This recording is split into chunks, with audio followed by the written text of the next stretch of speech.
When Steel talks, everybody listens.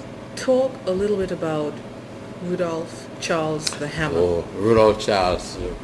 Let me tell you. Listen, there were leaders like Jules. There were leaders like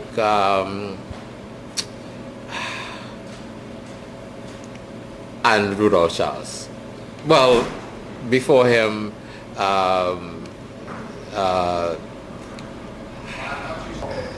his mentor and I can't remember his name. Wilfred Harrison. Wilfred Harrison really was in Desperadoes. He was also responsible for the mass, which is by the way, when you talk about Rudolph Charles, I'm swinging into Desperadoes because people talk about Silver Stars bringing out the only steel band to have a band of the year, but Desperadoes bringing out mass after mass, which is they did a band called Primitive Man and Extracts from the Animal Kingdom.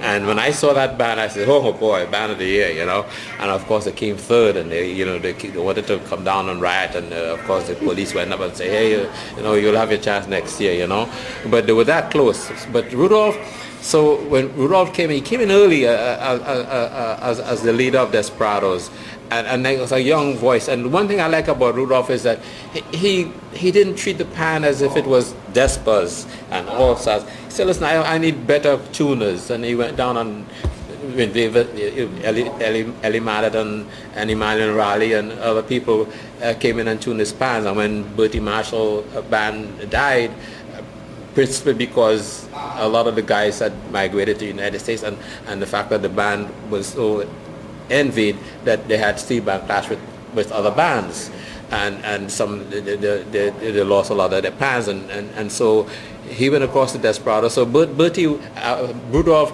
saw, he looked at it from this, it's a business, we were a badjohn band before. What's missing today. Yeah, we were a badjohn band before, but I'm going to elevate it to be the best band in the world, and that's why they want. Listen, as an All Stars guy, I'm not envious of Desperados coming into the festival after 19 years. 19 years out of the festival, and they come in and you figure, well, All Stars going to blow them out of the water, but no.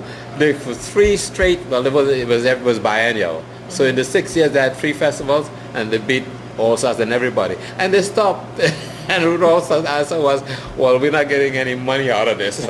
And stop, And then, so Rudolph, and when Rudolph, when there was no Panorama, there was a boycott of Panorama because I think it was about money, or the Panist need to be more compensated or whatever. But Rudolph was in the back pocket of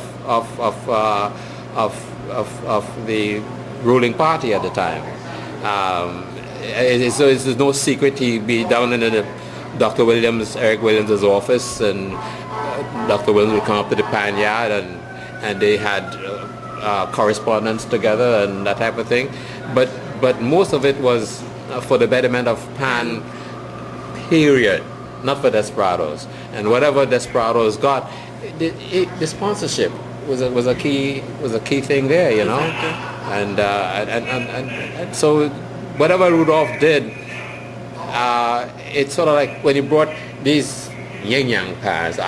I sort of laughed because it was one band, it was one guy playing the thing, and Robert Greenidge was playing the harmony pads, I think it was, and he was like, these 6 pads sounded great, but you had to be up close. And I said, oh, how could this affect?